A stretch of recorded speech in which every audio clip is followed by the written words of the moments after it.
Okay mga buddy boys, dito na tayo. The KYB Elite. Oops. KYB Elite rear shocks for Aerox version 1 or version 2. Ang Aerox from the box, KYB talaga nakadikit may baso. Ewan ko ba dito sa Pilipinas? Huwag sa Pilipinas biglang nawawala yung baso. Kaiba. We're here to review the KYB Elite. Yun, naka-install na siya mga buddy boys. Wala tayong ginalaw, default settings lang tayo. And with my weight of 67 to 70 kilograms, yun na lang ang ating basis mga buddy boys. Ang sabi nila, ito ay high quality, durable, lightweight. Well, totoo naman, yung unboxing ko pa lang pagkabuhat ko lightweight talaga. Siyempre, yung mga aftermarket na shocks, dapat isipin natin medyo mabigat para matibay. Pero mukha naman siya matibay, kaya lang magaang nga siya, buddy boys. At sinasabi pa nila, di ko alam kung paano, no? Research nyo na lang. Yung mga specs niya may good heat dissipation daw siya. Good heat dissipation.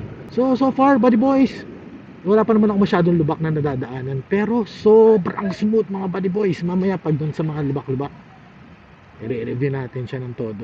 Meron din daw siyang high GRA spring metal. It is said na durable and flexible daw to. Alam niyo mga buddy boys, natutuwa ako mga buddy boys, sobrang smooth ng handling. Sobrang smooth. Yung hindi ka iniiwan, di ba? Yung mga ibang rear shocks iniiwan ang harap, parang hinahatak mo. Ito mga buddy boys, para talagang sobrang pinag-aralan tong shocks na to. At meron pa siyang free piston system. May smoothness sa riding daw. Malaki rin tong shocks na to, parang mga kasing lakihan ng mga Collins, with a price of 13,500. Now if you compare this to Collins na tagpo 47,000, mga 45,000 to 47,000, no, mga buddy boys, and compare it to its price na 13,500, and from my own experience mga buddy boys, nakasubok na rin ako ng Collins talaga, wala akong masasabi, sobrang smooth. Pero ito, with its default setting, hindi nalalayo mga buddy boys, hindi nalalayo. And considering na Collins, ang binibili mo sa Collins syempre yung performance lang pinag-uusapan. Sobrang let me say na at par siya with Collins, at par. Pero syempre Collins pa rin. Pero kung isipin mo, pwede ito mga buddy boys, 13,500. Sobrang smooth. And considering ang Aerox, napakatagtag, sobrang tagtag ng Aerox. Ito naman pwede mo siyang timplahin. Pero ito parang hindi ko na kailangan timplahin, out from the box.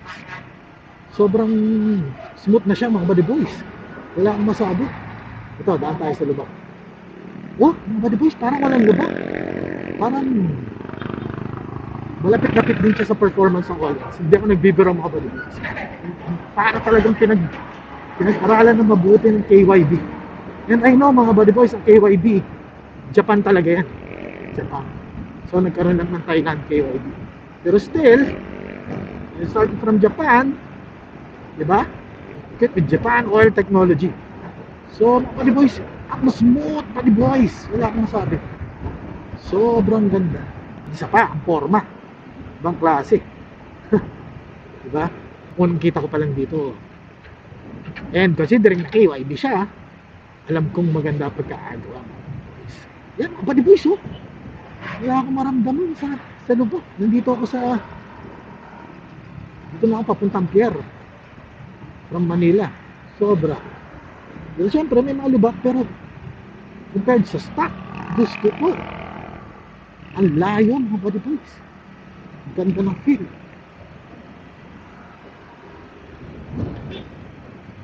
And pag liliko-liko ka, hindi ka iniiwan, hindi ka tulad ng ibang rear shocks, iniiwan ka. Ito loyal mga buddy boys.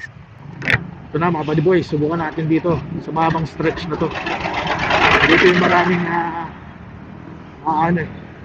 yan mga buddy boys, ang smooth mga buddy boys. Alam nyo bakit? Meron itong adjustment sa ilalim for soft and hard. Siguro nasa mga pangalawang level lang siya, papuntang soft. Tingnan natin, ito talaga yung gauge ko. Oh my God, buddy boys! Yung pakiramdam, ang sarap! Oh! Woo! Damn! Ayan, buddy boys, ganda. Shit, di ako mapapaya sa inyo, buddy boys.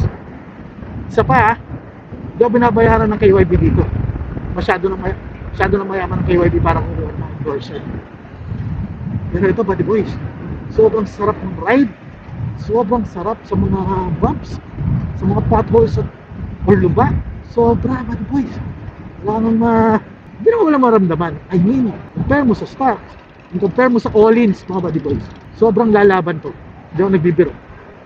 13,500 lang, mga buddy boys. KYB Elite. Grabe, mga buddy boys. At sa pa nga pala, nabili ko to online. Kasi ang hirap na, laging sold out na to. Shucks, wala akong masabi, mga buddy boys. Damn, ganito pala agad ng shocks. And considering na maraming shocks, kasi alam ko yung YSS, yung sport, kasi maganda nila eh. Naabot din ng 20,000 to 20,000 plus yun. Diba? So yung high-end din lang. Kasi pag YSS G series ka, yung 11,000. Try ko na yung YSS G series, mga buddy boys. Tigas yun. Sorry YSS users. Yung G series hindi ko pa natatry yung sport. Pero yung G series, kahit anong timpla mo doon, mga buddy boys, tigas. Pero kung format binibili mo sa YSS, maporma talaga kasi malaki rin yung diameter niya. Guwapo. Pero pag tungkol sa tagtag, buddy boys, matigas masyado. Yung YSS Sports yata yung may manual na tuning. Di ba? So siguro ito yung katapat niya. With the price tag of 13,500 versus 20,000 plus of YSS G series. Buddy boys, wala. Grabe. Dating tumatalbog-talbog ako, ngayon napaka-smooth. Dati pag dito na ako dumaan, tumatalbog-talbog na Aerox eh. Gusto yung mga naka-Aerox na dumadaan dito, alam nila yan. Yan, ito, malaking lubak to eh. Grabe. Ganda ng performance, mga buddy boy. Ibang klase. Okay. Ito, parang panlubak dito eh. Subukan natin. Ano pa nga pala mga buddy boys, aside from yung tuning niya sa ilalim, yung may nakalagay na S and H, S for soft and H for hard, meron pa tong rebound adjuster. Kumbaga kino-compress niya yung spring, so ma-adjust mo siya, so you can adjust it to your liking, then go out far, to your comfort and your riding style. Ako medyo naka-compress siya ng konti kasi default nga to, default nung KYB, hindi ko pa siya ginagalaw. Pero as of the moment, as I'm riding, sobrang sarap. Wala akong masabi. See, pwede mong i-compare talaga sa mga high-end shocks. Actually, ito yung high-end shocks ng KYB. Pero compared to high-end shocks katulad ng mga Collins, mga Profender, yun, yung sinasabi ko, Profender 20 plus din yun. Sobrang sasabay siya, sobrang sabay. So if you're looking for a budget meal, let's say sa akin the budget meal 13,500, pero if you compare the price of All-ins 47,000, Profender na umaabot minsan ng 24,000, and at par lang naman siya, and I think mas maganda pa nga ito sa Profender sorry pero you must try this. Di ako nagbibiro. Dito na ako 12,500 at hindi rin naman sinisino-sino ang KYB. Kilala na rin ang KYB. Hindi siya new player. And in fact, sila nga ang kinukuha ng Yamaha sa mga motor nila. Like, for example, Honda. Showa naman ang kinukuha. At sa Yamaha, KYB naman ang kinukuha.